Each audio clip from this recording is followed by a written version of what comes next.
issues that the parties are presenting to us. So with that, I will now call 123-348. Mr. Wilson.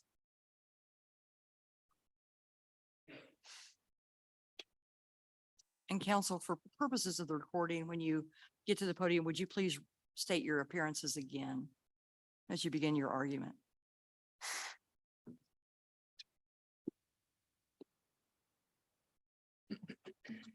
Thank you once again. My name is Roger Wilson, and I'm here on behalf of the plaintiff appellant, Kathy Stroud, and I want to thank the court for agreeing to hear this case this evening. Plaintiff appeals from a decision by the Court of Appeals which upheld the district court granting defendant summary judgment motion in this case.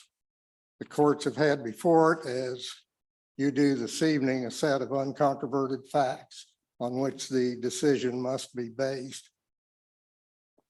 I think there are some 40 uncontroverted facts, but boiled down briefly, those facts tell us that defendant Guinn initiated contact with the Strouds, claiming he needed to talk to them about the $60,000 term life insurance policy on Mr. Stroud's life. No, he didn't. They met the next day at the Stroud home, and defendant Guinn told the Strouds they needed to look at converting the term policy to a permanent status. No, they didn't. The annual premium on the term policy was $400.80 a year, and it was not scheduled to increase for another 3 years. Defendant Guinn knew this, but defendant Guinn led the Strouds to believe, and these are all uncontroverted facts, that the $400.80 premium could drastically increase when the Strouds were in Houston, Texas, for Mr. Stroud's imminent life and death surgery, which could be at any time. Defendant Guinn knew about this surgery. The Strouds were concerned that if those premiums drastically increased when they were in Houston, Texas, they might not have enough money in their bank account from which the premiums were being withdrawn to pay those premiums, and they would lose their insurance coverage. So when defendant Guinn left the Stroud home that day, the Strouds had converted the $60,000 term policy with a $400.80 annual premium to a $30,000 whole policy with a $1,538 annual premium. After the meeting on May 6, 2019, and after his surgery, Mr. Stroud passed away 3.5 months later. And those premiums, those $400 premiums, had another 2.5 years before they would increase. We have brought this case on the theories of negligent misrepresentation and breach of fiduciary duty.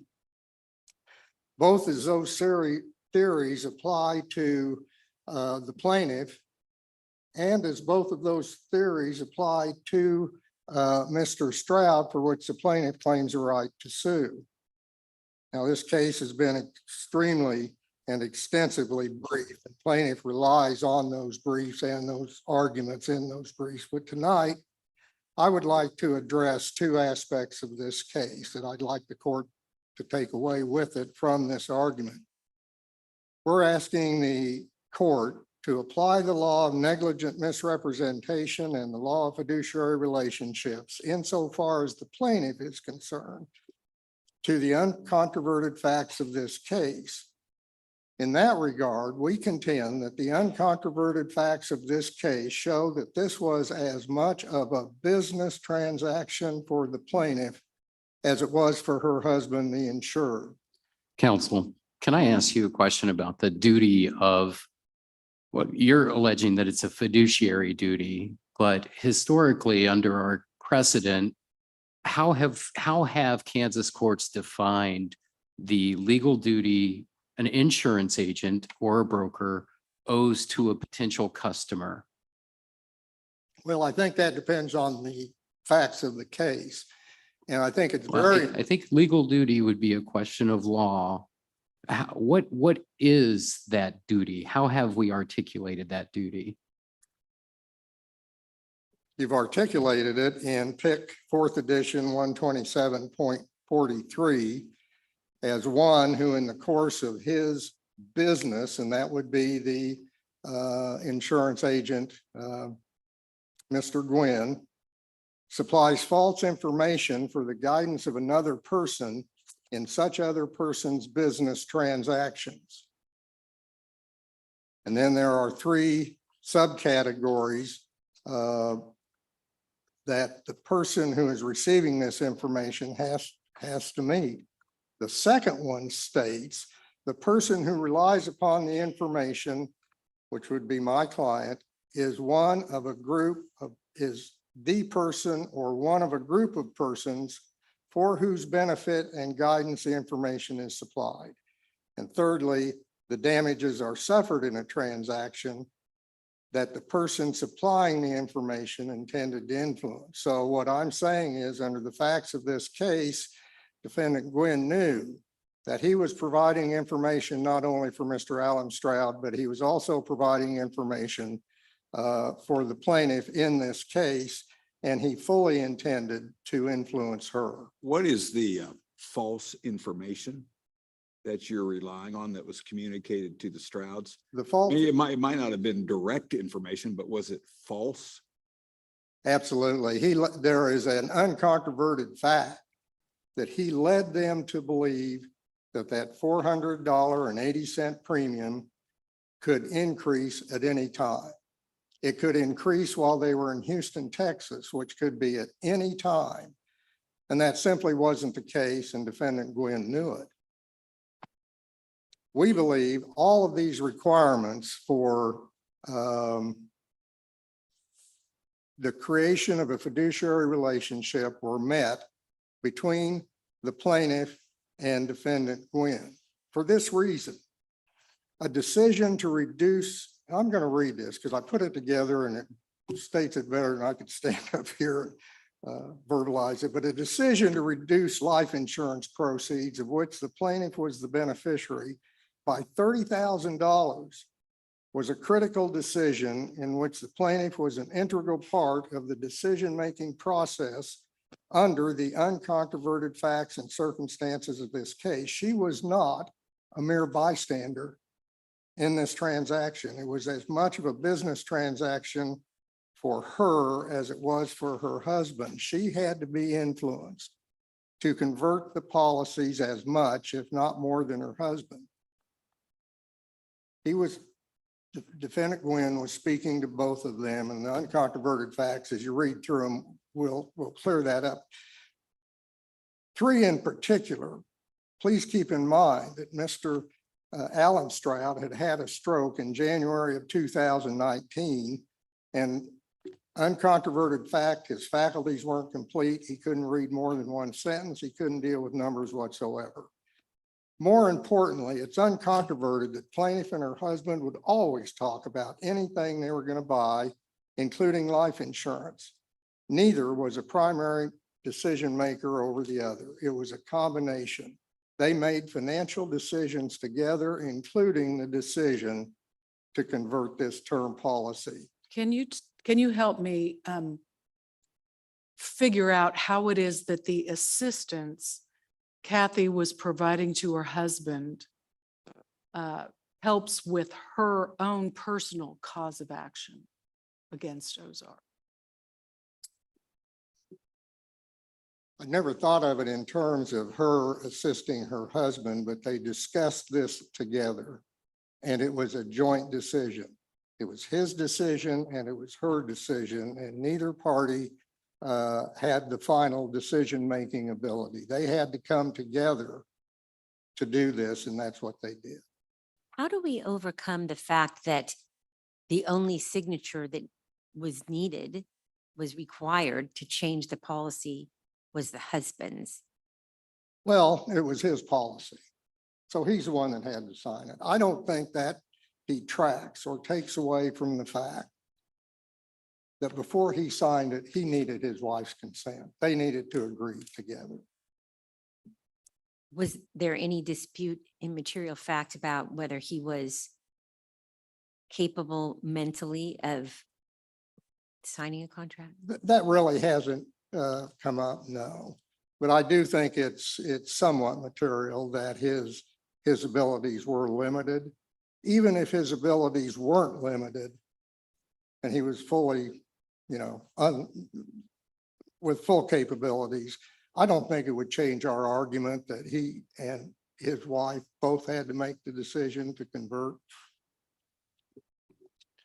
I was kind of interested in, when I first read these facts about what prompted Mr. Guinn to initiate the phone call to go talk about the policy requirements. And there's a reference in his deposition of him just having a practice of checking on policyholders who are within 5 years of their getting to their term. And I think he said that the policies he at least works with, if not all the policies, are 20-year term policies. And so is that true? I mean, is there any reason to doubt that he simply has a practice of checking on all the policyholders as they come That- out of the 5-year thing? Is that controverted at all, or No, he said that's what he was doing. Keep in mind that defendant Guinn was not the insurance agent for the Strouds. The person who sold the term policy to the Strouds in 2002 was another insurance agent who hadn't left them.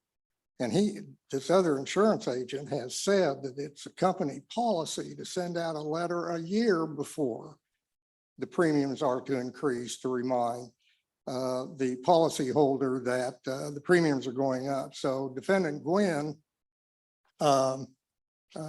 took it upon himself to go through files and find these people who had term life insurance policies to go talk to them. And when he said he needed to talk to them about the policy and they needed to think about converting this policy, that just wasn't the fact, particularly in light of the circumstances in which the Strouds were at the time, with Mr. Stroud facing life and death surgery, imminent life and death surgery. Counsel, he wouldn't necessarily have known that when he initiated the call to make contact, right? I mean, those were the circumstances, and maybe he should have known the circumstances or found them out. But I'm still just, the very first thing I wanted to figure out in my own mind is, why did this guy pick up the phone? In order This to guy call being Mr. Mr. Guinn. Gwynn, Yeah. It was, when the other agent is, the one with the Yeah, well, relationship. he did. And he was told in that telephone conversation with Mrs. Stroud about this surgery. So he knew about the surgery before he went to the house. Counsel, is the rule you're essentially asking for in this case that agents owe fiduciary duties to beneficiaries of policies? Not as a blanket determination. What's the difference then? What sets this case apart from a blanket rule? Well, I believe it's because Mr. Guinn initiated this contact. A lot of the cases we have seen in the briefing have to do with a continuing duty to advise and all that, but he set this up. Well, why does that matter? Because I'm specifically asking about the fiduciary duty owed to the beneficiary. Because he set it up saying that there was a need to talk about insurance. So Kathy Stroud said, well, we're having this surgery, so if there's a need to talk about insurance, we better do that. And so he set up the situation where he was coming to them to talk about an existing policy. He wasn't trying to sell them a policy, but talk about an existing policy. Is that a legally workable rule? In other words, I'm just thinking about future cases. How would we adopt a rule that would be workable in future cases? We're talking about, well, negligent misrepresentation. We're also talking about fiduciary duty, which, That's what I'm specifically interested in. yes, which there is, you've got to look, the law says we've got to look at the facts of every case. And there are no specific rules. You have to look at the facts to see if those facts lend themselves to a fiduciary relationship. And here, Defendant Guinn came to the Strouds and said, trust me, we need to talk about this.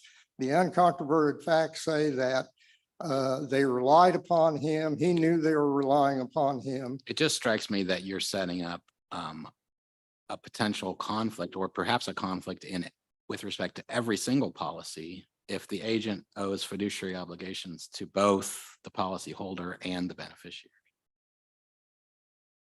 If there is a possibility of a conflict there, it is not present in this case. And if we look at the facts of every case, in this particular case, Kathy Guinn was the beneficiary of the $60,000 policy. She was beneficiary of the $30,000 policy. Alan Stroud never changed that beneficiary designation. And their interests were aligned. There was no conflict. Defendant Guinn could have a fiduciary relationship with Mr. Stroud. He could have a fiduciary relationship with Mrs. Stroud, and the two would not conflict. They were going down the same road. Is it fair to say then, to summarize your argument, as I'm hearing it at least, that whether an individual, in this case, an agent, was acting as a fiduciary is a question of fact that depends upon all the circumstances and the evidence that supports it. And then if that individual is acting as a fiduciary, the legal duty then becomes a question of law. And essentially, as I understand it, the legal duty is to act with good faith and loyalty towards the individual that you're acting as a fiduciary on behalf. Is that a fair summary of That's- separating the factual question from the legal question here? Yes, I think so. And likewise, on the establishment of the business relationship, is that portion a factual relationship? And then would you be able to apply current law, or would we have to extend the law to allow that to apply to a third party, to a contract where there is a contract involved, in this case with the life policy? I don't think this court has to worry about establishing law. I think the decision in this case can be made based on the facts of this case. And because of A, B, C, D, and E, here's what we end up with. What if a hypothetical person who's similar to the deceased in this case just has a really good friend? And that person just likes to get the advice of the really good friend. And the insurance agent goes and tries to convince the really good friend, who's not a beneficiary or anything. I mean, is there a fiduciary relationship there? I'm not sure I understand the question, but I'm trying to probe the limits of the. yeah, I of the understand. Sort of facts and circumstances that can create a But fiduciary relationship. My knee-jerk reaction to that question is, I doubt it. That's kind of my, Yeah. obviously, the thrust behind the question. So is what distinguishes the facts that are before us from my hypothetical. I can think of a couple. One, that your client was beneficiary, and two, the marital relationship essentially. Is that getting closer to where You know, you want to see a fiduciary relationship established? I just think we need to, and the reason I appreciate so much you all hearing this case is, I don't think any court has looked at these uncontroverted facts, really looked at them and applied them to the law of fiduciary relationship. Because I think we touch all the bases. I really do. Now, the clock says I'm out of time. I've got more to say, we could, but. Are there other questions? Okay, thank you, Mr. Wilson. All right.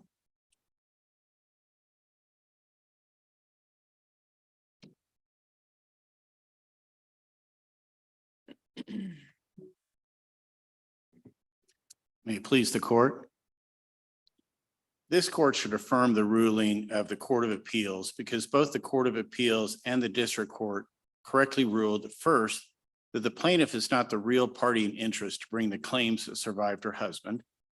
Second, there's no fiduciary duty that exists between the defendants and the plaintiff in this case.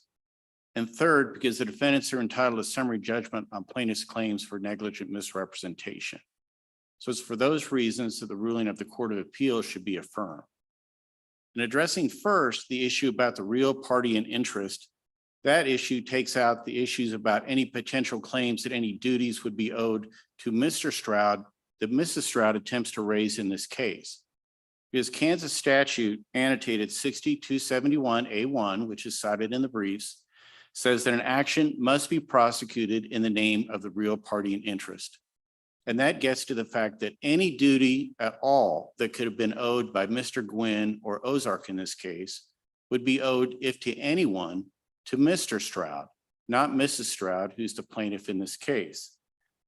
Plaintiff attempts to assert tort claims, the breach of fiduciary duty and the negligent misrepresentation claim, based on alleged duties owed by the defendants to her husband, not to herself.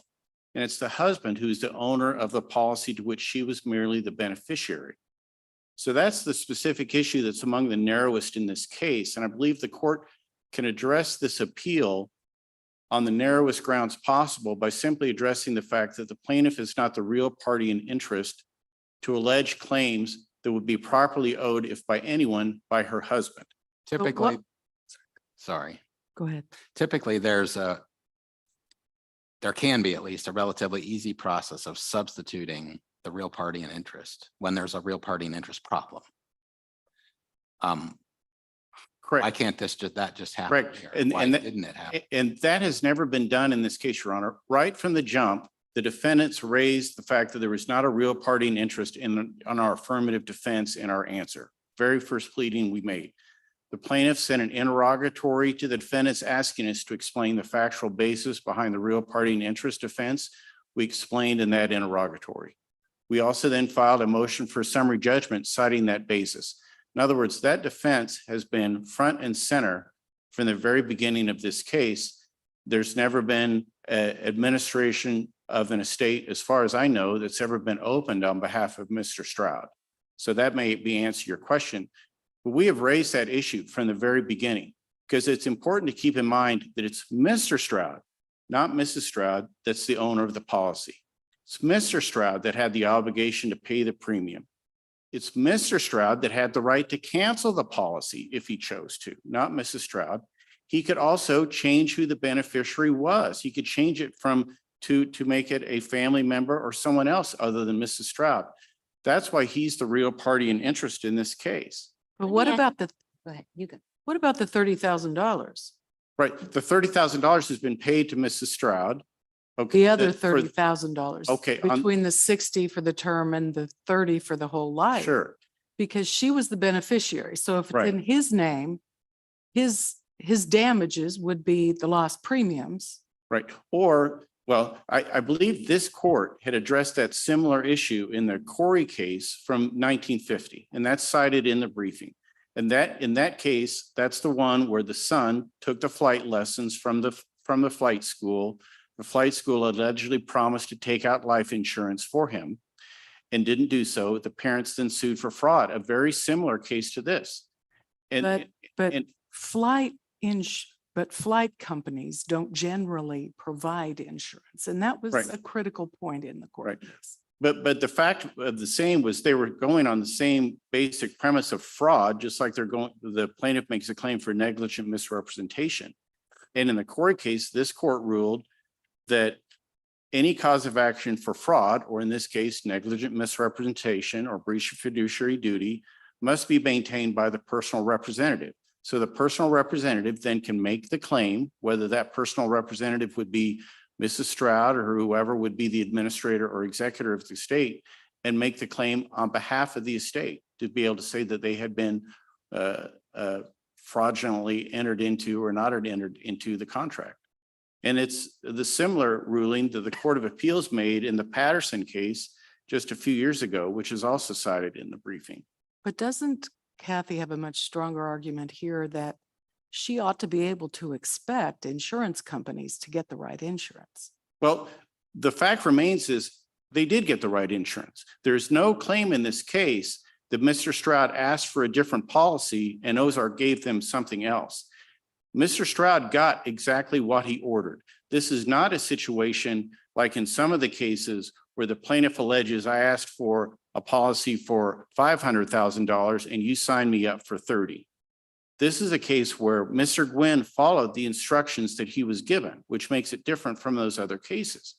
He was given exactly what he bargained for and asked for Well, I and think, made that change. first of all, I think he asked for that. I think, anyway, I mean, I don't want to speak for the plaintiff, is saying that the negligent misrepresentation was, you need to do this because your premium is going to triple, and it could happen while you're in Texas when you can't even control that.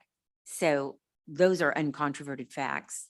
Yeah, there are 6 alleged misrepresentations that the plaintiff alleged, both in answer to an interrogatory and in the pretrial order. 4 of those 6 alleged misrepresentations were statements that were actually made by the plaintiff or Mrs. Stroud, not Mr. Guinn. In terms of the only 2 that were made by Mr. Guinn would have been the fact that the premium was going to increase, and it was going to increase, and it was going to increase significantly. It was also not going to increase for 3 years later after the fact, which again was known by the Strouds because they had the policy, the term life policy that told them that.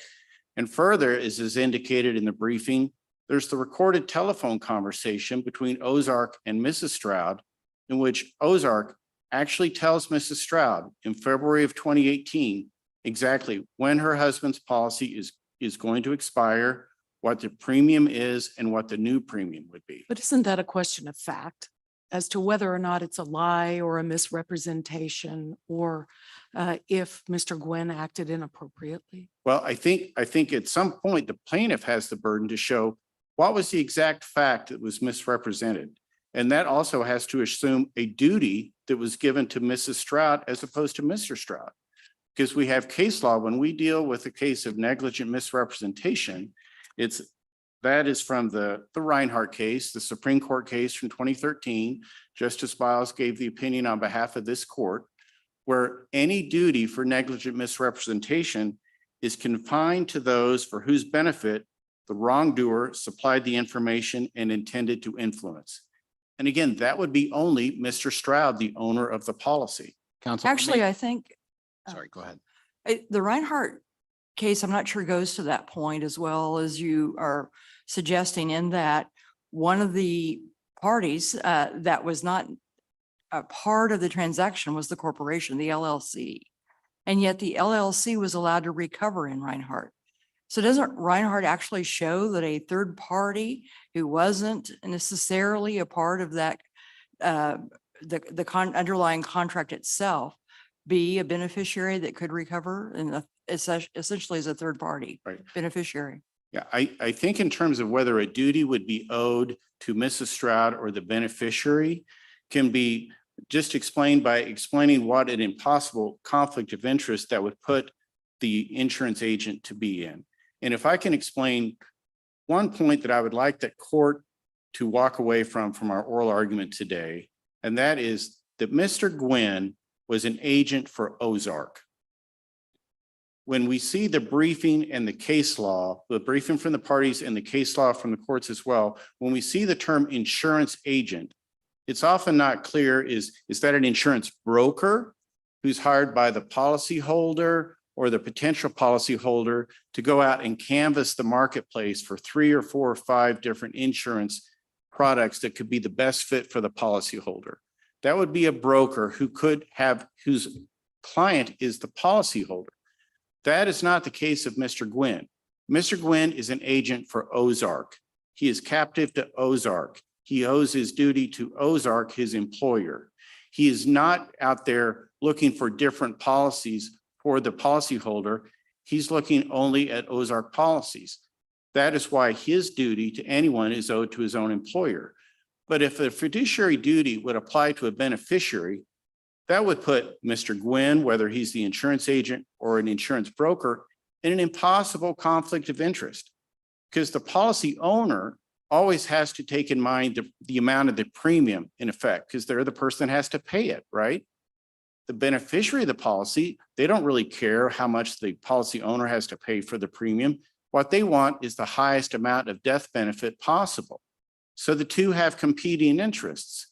It naturally follows if this court would extend a fiduciary duty to the beneficiary, it would naturally follow that it also extends to the policy holder, but the two have competing interests and would put the insurance agent in a conflict of interest. What if the policy owner comes to the agent and says, I want to cancel the policy. I want to reduce the amount of the death benefit, or I want to change the beneficiary. If that's done, that puts the insurance agent in a conflict of interest with what is in the best interest of the beneficiary. I mean, part of the problem though, counsel, is that it's really an uncontroverted fact that if Mr. Guinn had not picked up the phone, that Mrs. Stroud would have $60,000 instead of $30,000, right? There's no indication otherwise that would have changed. Because they weren't, Right.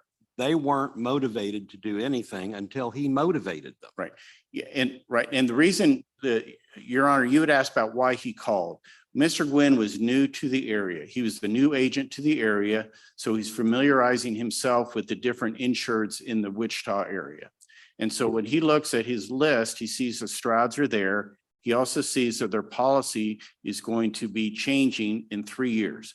So in 3 years, Mr. Stroud would not have the right to convert the policy from a term to a whole life. And also his premium would go up. And that's fine, except then he finds out that Mr. Stroud's about to go under the knife and have very, and have pretty serious surgery. And the idea that you would change horses and reduce the amount of your insurance proceeds Right. really stinks. Right. Right? So- I mean, so- just right. past all Sir, the real party right, and interest and everything else. Yeah, and It stinks. right. And if you read Mr. Gwynn's deposition, as it sounds like you did, you would see that his recommendation was that Mr. Stroud go to a 30,000 term and 30,000 whole life. So it's his testimony that Mr. Stroud didn't take his advice, but wanted to make this decision of having the whole life policy and the benefits that come with the whole life policy, which include the fact that it can't be cancelable. You've got it for the long term. You can build up cash value over time. And that was his decision, even though it was Mr. Gwynn's testimony that he changed that to a 30,000 term and a 30,000 whole life. Nevertheless, that was who would be in a better position to know Mr. Stroud's physical health? Would it be Mr. Guinn, who shows up just today for the very first time, or would it be the Strouds? And it was obviously Mr. Stroud's decision to go ahead and change that policy for the benefits of the whole life that it provided. But the fact remains, in terms of whether a fiduciary duty can apply to that situation, the facts are that it's never been extended in a Kansas case to a beneficiary of a life insurance policy. But if he misled them to think that that those premiums could go up before the end of the 3 years, Right. that's what's Right. motivating these people. There is not an allegation that it was going to go up within the 3 years. The allegation in the pretrial order and in the interrogatory answer is that Mr. Guinn told them that the premiums were going to increase, and they were going to increase. That was a true statement. They were going to increase in 3 years, but it's not an allegation in the pretrial order allegations in the interrogatory that they were going to go up immediately. I know that is the argument that's made in the briefs and the argument and oral argument, but that was not the allegation. So the fact remains is there was no misstatement that was made by Mr. Guinn. Everything he said was accurate, and we can accept all those things as true. And the fact remains is it was Mr. Stroud, who again would be in a better position to know his physical health than anyone else, who made that decision. And I thought there was Can a I- representation. These counsel, according to when I asked what was the false representation, and it was the policy could increase at any time. that is not consistent with the record. Well, what the Court of Appeals says is that the Strouds were concerned that their premiums could go up while they were down in Houston. And Mr. Guinn says, well, they can go up a lot. And, and so he they- doesn't just extend the rest of the sentence to make it precise to disabuse them of the concern. I think that's getting to where the heart of the bait and switch is happening. I understand that. And again, I'm going by what was actually alleged in the pretrial order and in the interrogatories, because of course, that's what the district court relied on in its decision and what the Court of Appeals reviewed. And so then that gets to the fact, let's even assume a misrepresentation has been made. The only person who can make an actionable claim for that is the estate of Mr. Stroud, not Mrs. Stroud herself. And then it gets to the point of she was not the owner of the policy. She didn't have the obligation to pay the premium, didn't have the. And you're relying on 60-217 for that? Yes, sir. Real the party of real interest. party in interest. Let me ask you a question about that. You read the very first part of subsection A, Right. but the second part lists the people that can sue in their own name without joining the person. Is that a list that is like a list including but not limited to, or is that it? That there aren't any others that are listed there, and I haven't seen any case law, to be honest, justice standards that address that specific question. But it could be bigger than, I mean, because the federal analog to that is Federal Rule of Civil Procedure 17. And the 1966 Advisory Committee notes contemplate that this is not a list that is discrete and that it's just a list of examples. Would you say that our rule is more narrow than, I would, Your Honor, just. what is that based on? Well, just the statutory construction that the list is, that a list is. But the the Federal list, Rule of Civil Procedure also has a list. right, and of course, that would be a different list for a different ruling in a different court for a different purpose. So I think in terms of substantive law, I mean, a federal rule of civil procedure would be different than a Kansas statute. No, I understand. I'm Right. just saying that, in construing it, there's nothing there that says this is the list and it can't, it can't include the wife here, for example. And you're saying she can't be a real party in interest based on the list. And I'm just Right. saying, is this, is there anything that would constrain us from saying, well, this is just a list of examples, but in this particular instance, she is a real party in interest under their statute? I don't think there's any law that indicates this is a list of examples. Going beyond that, let's even assume that it was, and she could be considered. The fact remains is there can be no duty of fiduciary duty by an insurance agent or a Right. broker. I wanted to ask about beneficiary. that also, because are you saying that there can never be a fiduciary duty between an agent and a policyholder? I'm s- ever? I'm not talking about a broker. I'm talking. know an agent. Right, I'm talking right. about an Yes, and I'm talking about. I know the difference. Right, yes. And in terms of that, no, there's never been, So you can, an agent can lie, cheat, steal, whatever, and it doesn't sound in negligent representation, there, well, misrepresentation. well, certainly if there's been in a certain situation, there's always going to be different examples or situations that could. So there find could be a something. fiduciary duty, even though you're saying it's a conflict of interest. There Right, could be a fiduciary duty for an agent in some circumstances to the policyholder, while at the same time being an agent of the company. yeah, I still don't think there could be in that. Okay, so situation. that is a black line rule for Right. you. That's And there can never be a fiduciary duty to a policyholder not, during a sale. right, during, right. Oh, And that, but doesn't the company owns a fiduciary duty, right? yes, And the agent acts on behalf of the company. yes, that would be I true. mean, I understand your point is the agent owes a loyalty to the company, but the agent is an agent of the company, which owes a fiduciary obligation to the policyholder. To the policyholder as That was opposed. exactly what the That's question. what I'm Okay, asking. okay, I'm sorry. I was thought we were talking about back to the beneficiary then. So No, sorry for my. policyholder. No. Sorry for my confusion. Sorry for my confusion. And doesn't the panel's decision simply unwind what has typically been articulated as that duty to exercise, just like an attorney or a physician, to exercise that professional care? That has historically been how that legal or fiduciary duty has been articulated all the way back by our court in 1915. And I read the panel's decision of saying that, no, that's not the case anymore, that there is no such duty. Right, well, sir, I mean, the Spencer case, obviously from this court in 1980, talked about the insured and insured in a first party relationship have an adversarial relationship. They don't have a fiduciary relationship. That was a different context from this case, but I think it's still somewhat applicable to this case and provides the support for that. So you would agree then that that there is no professional standard of care that an insurance agent owes to a potential customer when procuring insurance? That's right. That's right. And that does unwind our precedent.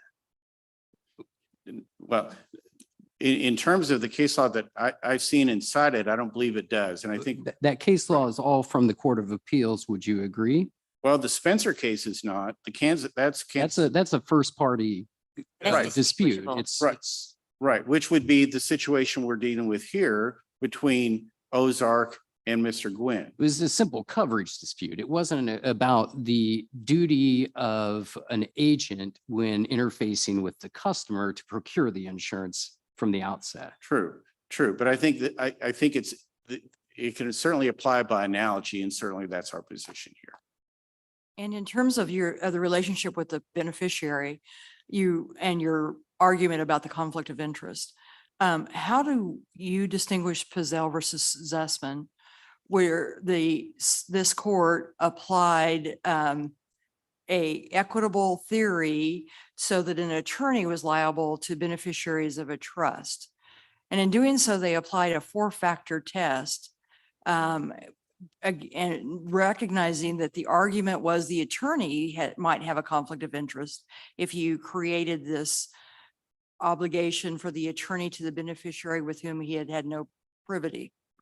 What distinguishes that kind of conflict of interest from the conflict you're suggesting arises from an insurance proceed? I think for just one reason, Your Honor, would be the case law from Kansas certainly holds that a duty to give advice must be expressed in contract. There has to be something written down to be able to confirm what that duty is.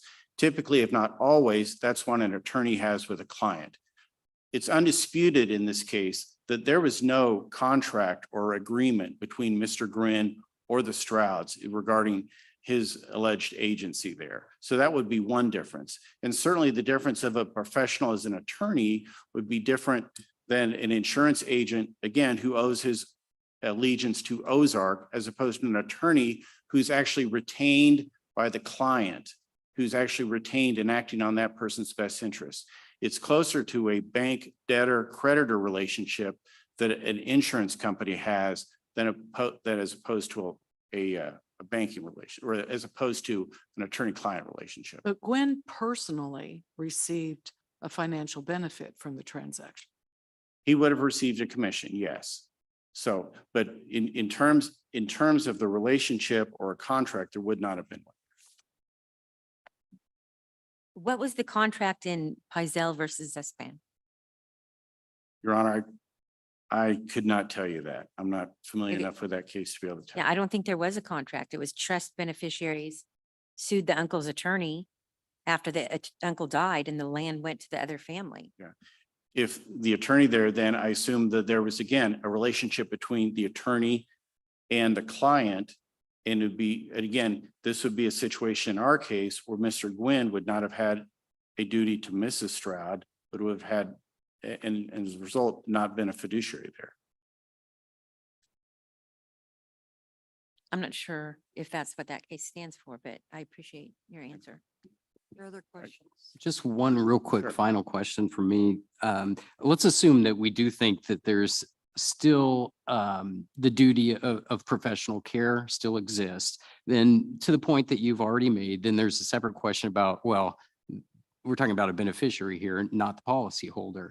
And then I'm sure you're familiar, because it's in your briefing, the Pitts decision from the Iowa Right. Supreme Court. Can I hear your argument as to why this court should, or I assume should not, from your perspective, embrace that same rationale as the Iowa Supreme Court to extend that duty to beneficiaries Sure. in limited factual circumstances? Right. Certainly, the Pitts decision is a minority view. It's a minority view, and we've cited cases in the footnotes, certainly in our Court of Appeals brief, that shows the majority rule is that there isn't a fiduciary duty in that context. And second, I'd also respectfully say that if that's going to be changed, that that would be the province of the legislature to make that substantive change to the law as opposed to this court. Any other questions? Thank you. Absent any other questions, thank you for the opportunity and thank you for everyone coming out. It's really overwhelming and nice to see so much interest in the court. Thank you. Mr. Wilson, you reserve 2 minutes.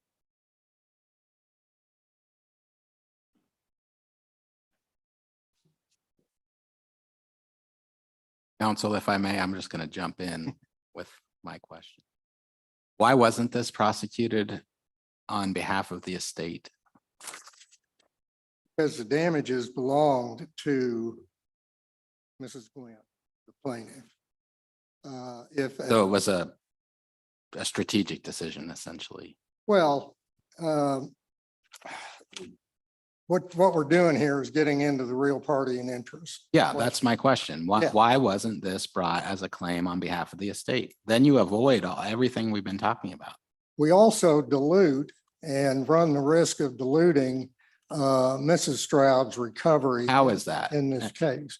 Well, you open an estate, it's subject to the claims of creditors, subject to administration costs, subject to Mr. Gwynn's estate plan if he didn't have one, goes by intestate succession, all kinds of things. And But the asset's not part of it's not part of the estate, right? I beg your pardon? The insurance policy designating the beneficiary isn't part of, it's not an estate asset. Well, that is it? gets into the Pitt case, which we are urging this court to follow, which we are urging. The Pitt case recognized the rationale of Pizell. It didn't specifically address the Pizell case, but it adopted the California multi-point test. And so when we get into real party and interest, we are urging this court to follow the logic of the Pitt case, which is very close to the facts of this case, where you had an insured and an insurance agent and a beneficiary. And also to follow the logic of the Pizell and apply that to the facts of this case. But the whole distinguishing thing here is that defendant Guinn was not addressing a potential client. He was addressing a policy holder. And when he did that, when he came in and said, we need to talk about your insurance policy, that switched from, I'm trying to sell you an insurance policy and an adversarial position, which is what the Spencer court was looking at, to one of an advisory position. And that changes the whole complex of what's going on here. It puts him in the position of a fiduciary to these people when he comes in and says, trust me, here's what we need to do. So it changes the whole complexion. And let's see, Pitt case. I don't understand 6 alleged misrepresentations. There was one. He said, if those premiums go up when you're in Houston, you could lose your policy. And he knew they couldn't go up while he was in Houston. There had been a lot of facts brought in and in the briefing too, and we addressed that in our brief. Is there an uncontroverted fact? I'm sorry, I don't remember that he did know it was upcoming in August, or was that date somewhat nebulous in? Well, I'm not quite sure when the surgery was. It was between that visit and August when Mr. Stroud passed away. But did he know that? Or did he simply understand? I know at some point the surgery was going to happen after he had recovered sufficiently from the stroke. So my question is there an uncontroverted fact that addresses specifically that he understood that surgery was imminent? Yes, in ma'am. Less than Yes. a few months, Yes. for example. Uncontroverted facts are that this surgery was the foremost thing on the minds of the Strouds. It's all they talked about. And that they told him about the surgery and all about it It's about what all they talked about when Mr. Guinn was at their house. And that surgery could be next week, next month. They just didn't know it could be any time.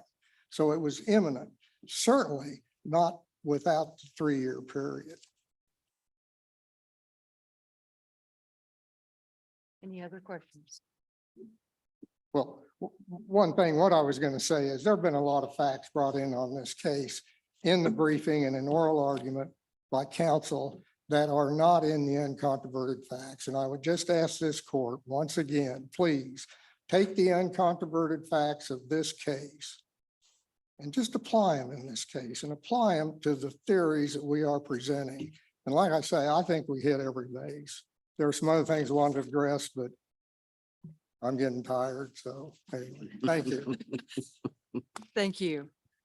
Thank you to both counsel for your arguments in this matter tonight. We will take this case under advisement.